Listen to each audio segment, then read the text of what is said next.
Good morning. Welcome to the Monday Study Group and the conclusion of our study of the Gospel of Mark. We'll be focusing today on Mark 16, 1 through 8, but also have comments on the long ending of Mark's Gospel. There's actually a little short ending that's not even numbered with a verse, but then verses 9 through 20 come from later manuscript that constitutes the long ending of Mark. But I thought I'd start with the song that the group sang this morning. We try to sing a hymn in the in-person group every time we meet, and most of the time the hymns would have something to do with the passage we're reading. And that's true today. We're reading Michael Weisse, a hymn writer, Protestant from 1531. That's very early. He was a pastor in the Bohemian Brethren and was Protestant, therefore Lutheran in that sense, but not a member of any Lutheran church as such. The Bohemian Brethren were one of the Protestant sects that were begun at the time of the Reformation. He was a pastor, a hymn writer. He used Bohemian folk tunes, and he even used some of Bach to compose his hymns. But I thought I would read the hymn part of the hymn that we used this morning. The tune goes like this: All praise to God in highest heaven, and his incarnate Son be given, who gloriously for us has striven. Alleluia, alleluia, alleluia. So that's the tune. You may have sung it. In German, it's Gelobt sei Gott, 1531.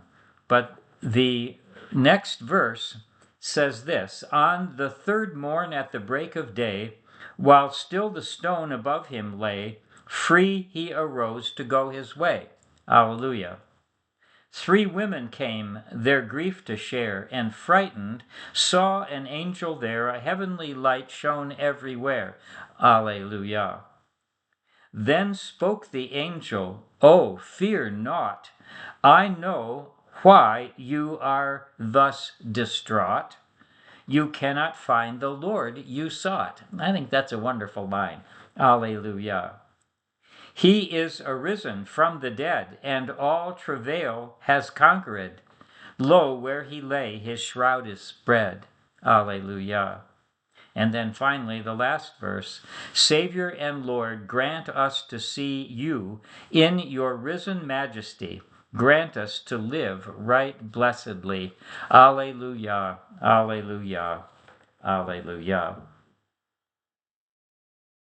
So may God guide us in the study of the scriptures this morning, of the passage that this hymn is based on, the Gospel of Mark. And the shortest of all the Gospels post-resurrection account. There is no account of the actual resurrection of Jesus in the New Testament. All of them are empty tomb and post-resurrection appearances. Now, that didn't stop a later, couple hundred years later, Christian writer who composed the so-called Gospel of Peter for creating. It didn't stop him from creating an account of the actual resurrection in which Jesus and 2 angels emerge from the tomb with a cross, walking behind them, a cross that speaks. So obviously a mythological, fantastic way of describing what the New Testament never describes in its limited and conservative language about the event of the resurrection. What we find here in Mark, and which will be our focus. I may mention the post-resurrection appearances in Matthew, Luke, and John, but our focus is on the Gospel of Mark and what Mark says, and perhaps a little of what he doesn't say. So it's early Sunday morning. The Sabbath ended at sundown on Saturday, but it's dark, and you don't come to the tomb in the dark to do the work the women had come to do. They had come expecting a dead body of Jesus, whom they had seen brutally beaten and crucified a couple days earlier. Mark specifically mentions that these same three women, Mary Magdalene, Mary the mother of James, and Salome, were there witnessing the crucifixion, and Magdalene and Mary the mother of James and Joseph saw where the body was buried. They didn't come to the wrong tomb. They knew where Jesus had been laid, and they had come there to do what women in a family traditionally did when someone died. They came to anoint the body with perfumed spices. The main purpose of the perfumed spices was to prevent the stench that arises from a corpse when other bodies are brought and put into the tomb itself. These were family tombs in which more than one body would come in and be laid on a shelf or a set of shelves in a tomb like a cave, not buried in the ground like graves today, but a cave-like tomb with shelves of rock and bodies laid on it, usually wrapped in shrouds, and also buried with spices and other aromatics so that the smell of the tomb would be much less when other bodies were brought and put in the tomb. Now, you may know that after a year or more, these bodies would have completely desiccated, and all that would be left would be bones. And it would have been the normal practice, and as often as would have been possible, we have plenty of archaeological evidence to support this, that the bones would then have been taken and put into ossuary boxes. And these bone boxes have been discovered buried in the earth in Palestine and Judea in particular. So the women came expecting a dead body and expecting to anoint a dead body. They knew where they were going. They were coming to the tomb very early on the Sunday morning, the first day of the week. The word Sabbath means seventh, and so the Sabbath day was the seventh day.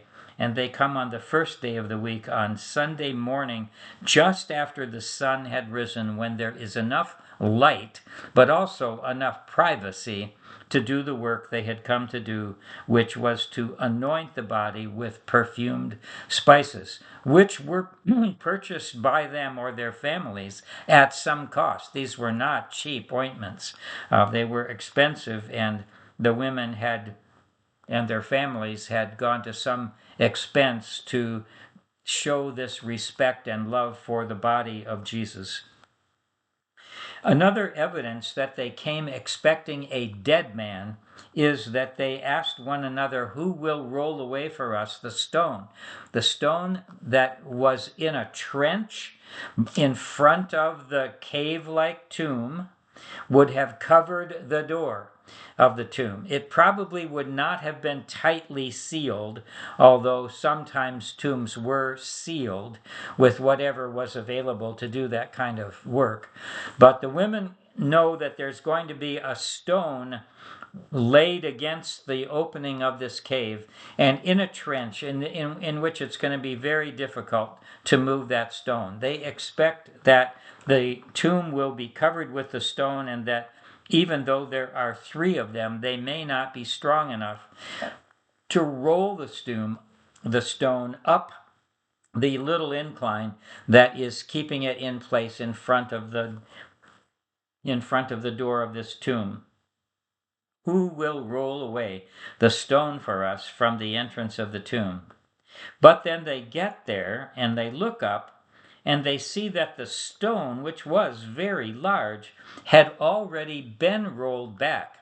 We don't know how that happened. There is no biblical account of it. There is an account in Matthew of an earthquake, and perhaps that has something to do with it. This apocryphal Gospel of Peter has it miraculously rolling away by itself in the narrative, in the apocryphal book, New Testament apocryphal book, the Gospel of Peter. So when they looked up, they saw the stone had already been rolled back. And so these tombs are like caves. They're not big doors. They might have had to duck down to get into the into the tomb. And they enter the tomb, and when they get there, they see inside this cave tomb not the body of Jesus that they were expecting. They may have seen grave clothes. That's in the other Gospels. That's not in Mark. Mark has them only seeing a young man on the right side sitting, perhaps where the body had been, on the shelf on the right side of the tomb, instead of the body of Jesus wrapped in the linen cloth that Joseph of Arimathea wrapped him in. They just see a young man dressed in a white robe. Mark just says a white robe, sitting on the right side, and the immediate reaction of the women is one of alarm, of fear. Is the young man an angel, as in the other Gospels where the women come to the tomb and encounter an angel? And apparently, angels were prominent in Judaism and early Christianity. They're not all over the place, but they do appear to people, and people see them, as Mary did when the angel came to her and announced that she would bear the Son of God.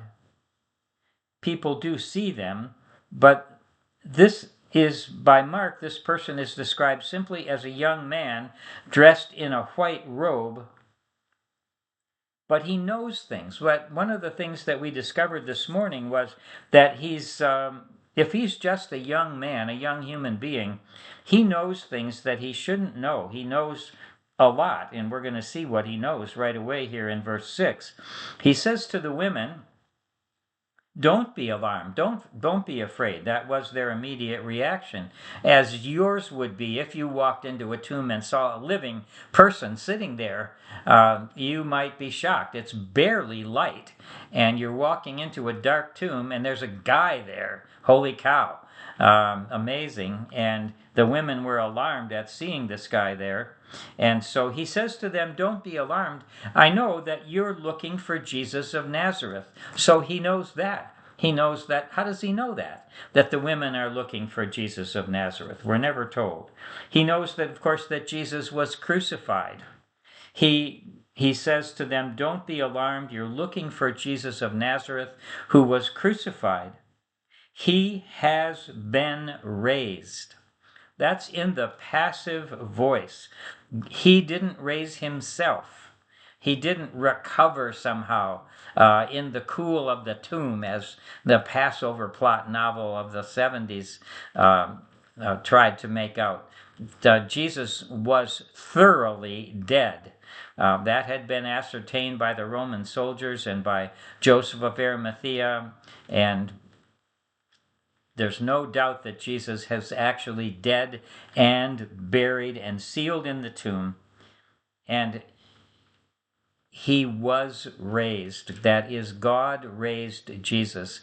The action is on God's part in raising Jesus from the dead, and thereby vindicating Jesus' teaching and identity. That's the function of the resurrection. At least one of the functions of the resurrection is to show that Jesus was whom he said he was, that he was not a false Messiah, that he was the true Messiah, the Son of God, whom God raised from the dead. If you believe in the resurrection, the key event of early Christianity, and without which there would be no Christianity.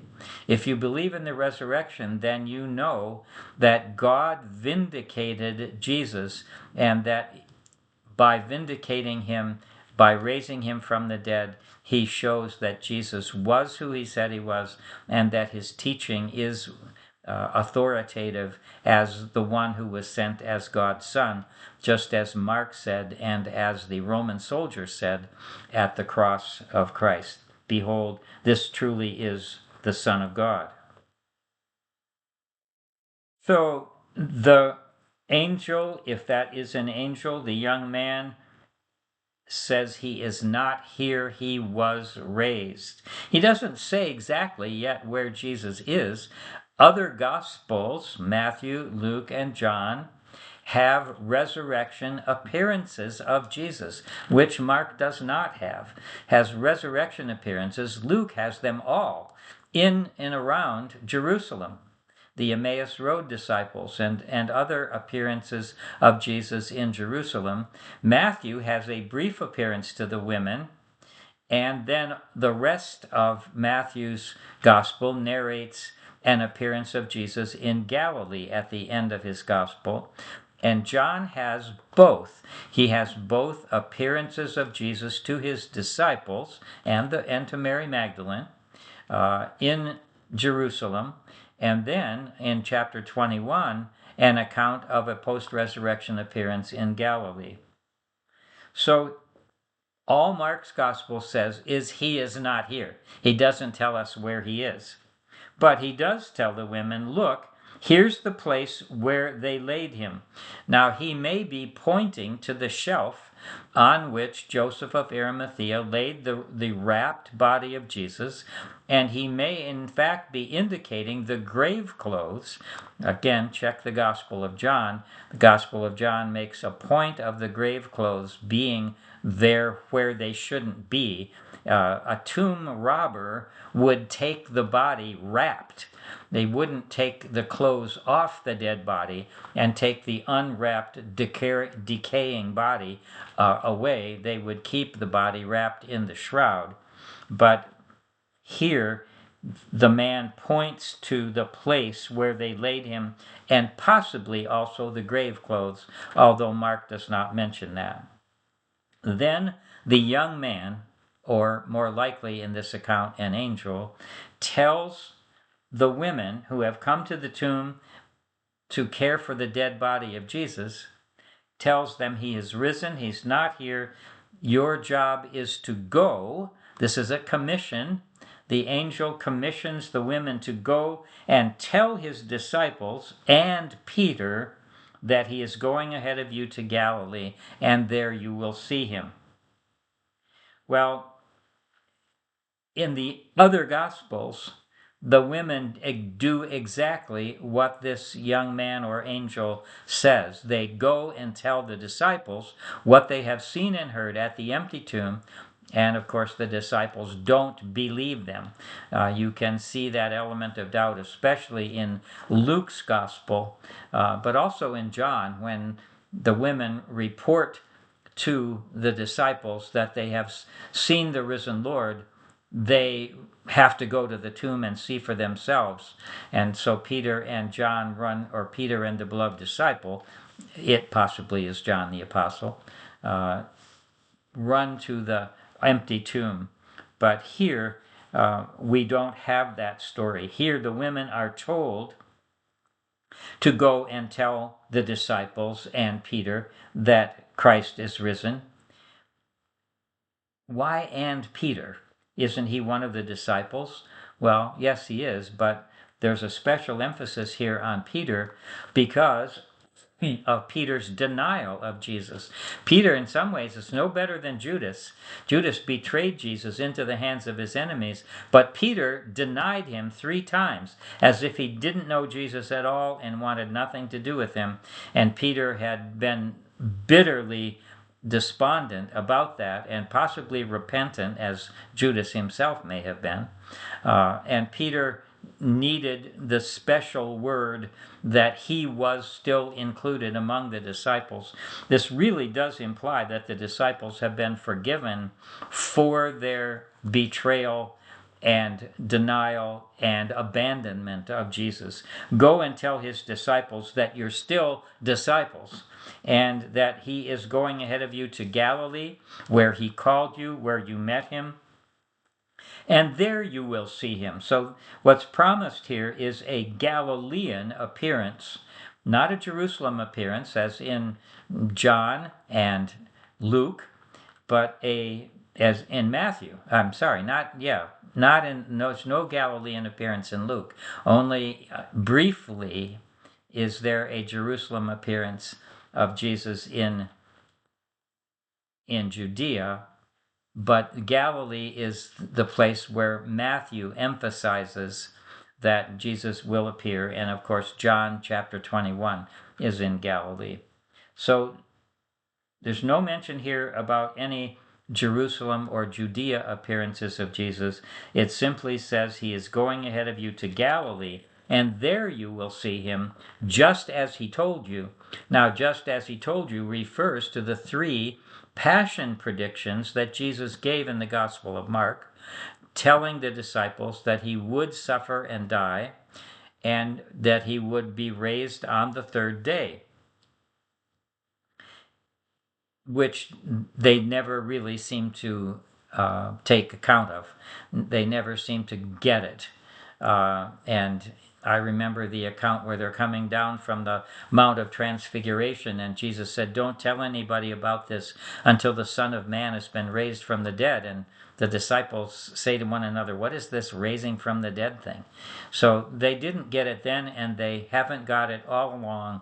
They expected Jesus to be a different kind of Messiah than he came to be, and the resurrection has vindicated the kind and authenticated the kind of Messiah Jesus did come to be, the one whom God raised from the dead. But the reaction of the women is different from what the young man told them to do.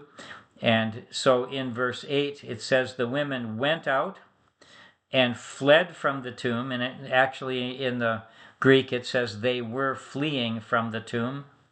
For trembling, I think terror is probably stronger than we need here in the NRSV. The Greek word is for tremor or trembling. They were shaking in amazement and fear, ecstasy. The Greek word for amazement is ekstasis. We get our word ecstasy from it. They were beside themselves. You can be beside yourselves. You can be beside yourself with joy. You can be beside yourself with grief. It's hard to tell, but they're deeply affected emotionally here. And they're trembling. They're amazed. They're still afraid, even though they were told, "Fear not." And they are overcome with these emotions of trembling and amazement, and their initial reaction is to say nothing to anyone, for they were afraid. Now, I say their initial reaction because I know that in the other Gospels, they do go eventually and tell the disciples. But I think it's fair to say that their initial reaction was one of fear and lack of understanding and shock. What to make of this? And their initial reaction was, they're going to think we're fools. We're not going to say anything about this to anyone. They'll think we're crazy. But eventually they had to tell, and they did, as the other Gospels make clear. But Mark ends at 16:8. Now, they said nothing to anyone, for they were afraid. Period. The end of the Gospel of Mark. No post-resurrection appearances. No Great Commission to the disciples. None of the appearances that we have in the other 3 Gospels. Well, this is the first of the Gospels to be written. The others, Matthew and Luke especially, knew Mark. John may have known Mark, but he doesn't use it in the way that Matthew and Luke do. So this ending of the Gospel of Mark was felt by early Christians in the 2nd, 3rd, and 4th centuries and later to be inadequate because they know that more than that happened. So how come Mark can end so abruptly with they say nothing to anyone because they're afraid? What about what's in Matthew, Luke, and John. And so later Christians, after the first century, added other endings to the Gospel of Mark that were not a part of Mark's original Gospel. Unless, and this we don't know, but N.T. Wright, for example, thinks that the original ending of Mark's Gospel was simply lost. It was the last page of a scroll that you roll up. It was the bottom page, the outside part. If you unrolled it, Mark 1:1 would have been at the top, if it's all one scroll. And Mark 16 would have been at the bottom, and therefore on the outside of the scroll, and somehow it got damaged and was destroyed, got wet, deteriorated. So N.T. Wright, who is one of the foremost authorities, Tom Wright, one of the foremost authorities on the New Testament, and particularly on the resurrection of Jesus. He has a massive volume on the resurrection of Jesus, citing all the historical evidence and the cultural expectations about it and so forth. Wright thinks that there was an original ending to Mark that went on to narrate the rest of the story. In fact, one of our members this morning said, here's what could have happened. So they went out and fled from the tomb, for trembling and amazement had seized them, and they said nothing to anyone, for they were afraid, until Jesus appeared to them and said, "Go and tell my disciples that I will meet them in Galilee." You could add the word "until" and then fill in what's in Matthew, Luke, and John. Or at least something like that. But that's all speculative, isn't it? You have to admit that it's speculative. Wright thinks that makes the most sense to him, that there was a lost last page to Mark, which would have gone further than they said nothing to anyone, for they were afraid. But that would have been lost pretty early, because these other endings from the shorter ending, if you have an NRSV, that's printed there, and verses 9 through 20, these are added much later. They were not a part of the original Gospel of Mark, and they were added only because the ending of Mark seemed so inadequate. Now, if in preparation for this lesson today, you read, as I asked you to, the whole ending, the long ending of the Gospel of Mark, you know that what appears there is taken almost directly from the other Gospels and from the book of Acts. For example, Jesus says to his disciples, let's pick it up at about verse 15, "Go into all the world and proclaim the good news to the whole creation." Well, that's very similar to the Great Commission in Matthew and in Luke. Then Jesus says, "The one who believes and is baptized will be saved, but the one who does not believe will be condemned." You won't find that anywhere in the other Gospels. That's what this writer thought what Jesus intended. But in fact, in the Gospel of Matthew, Jesus simply says, "Go into all the world, proclaim the gospel to all the nations, baptizing them in the name of the Father, Son, and Holy Spirit, and teaching them to observe all that I have commanded you." Those two participles, baptizing and teaching, are modal participles. That is, modal participles tell you how the action in the main verb is going to be done. And the action in the main verb is make disciples. How are you to make disciples? Well, by initiating them into the Christian community through baptizing them and through teaching them the teaching of Jesus. And that's what early Christians did. But Jesus never said you had to be baptized in order to be saved, and neither did the other Gospels. But that's what some Christians even today still believe, that it is necessary to be baptized in order to have a right relationship with God. But that's not anywhere in the New Testament. It's only in this later, non-original ending to the Gospel of Mark, added much later. In fact, the thief on the cross never is baptized, but he believes in Jesus, and so Jesus said to him, "Today you will be with me in paradise." So the rest of this, the description here in verses 17, 18, 19, and so forth, come from the other Gospels and the book of Acts, in which Paul picks up a snake and it bites him, but he doesn't die. We don't hear about drinking something that is thought to be poisonous and it doesn't hurt them. I don't think that story is in the written tradition. It was likely in the oral tradition and not preserved in writing. But the disciples do lay their hands on people and make them well. And then the ascension of Jesus into heaven is recorded in both Luke's Gospel and the book of Acts, which Luke wrote. It's the bridge between the ending of Luke and the beginning of Acts. Well, that's enough for today on the long ending of Mark. I do urge you to read your commentary. I could only answer a few of the questions that you may have had about this long ending of Mark. But the main point is that Mark ends at 16:8. And what we think of as an inadequate ending that must have had another page to it that was lost, there's another possibility, and that is that we are supposed to do what the women don't do. That is, the women were told to go and tell the disciples the good news that God raised Jesus from the dead. And they don't do that. Just like the disciples in Mark don't do a lot of what Jesus has told them to do. And we are supposed to learn from their negative example not to do what Judas and Peter did.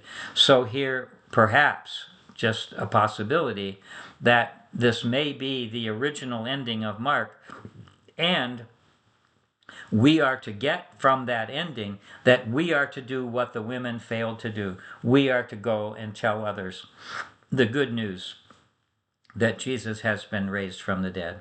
All right. That's the story in the Gospel of Mark. You've been with us now for several months, and I appreciate that, and thank you for it. And this week I will get you study questions for our new study, which will be on Hosea. We're starting a study of the minor prophets with the book of Hosea. Michelle and I will be gone here for 3 days, today, tomorrow, and Wednesday, back Wednesday night. And then I will try to get study questions out to you for the opening of Hosea. I'm not sure yet how far we'll get. A couple of chapters maybe in Hosea. There are 14 overall in Hosea, one of the longer of the minor prophets. And we'll get comments and study questions to you, hopefully on Thursday. All right. Thank you for being part of the Gospel of Mark study, and I wish you again a blessed Lent.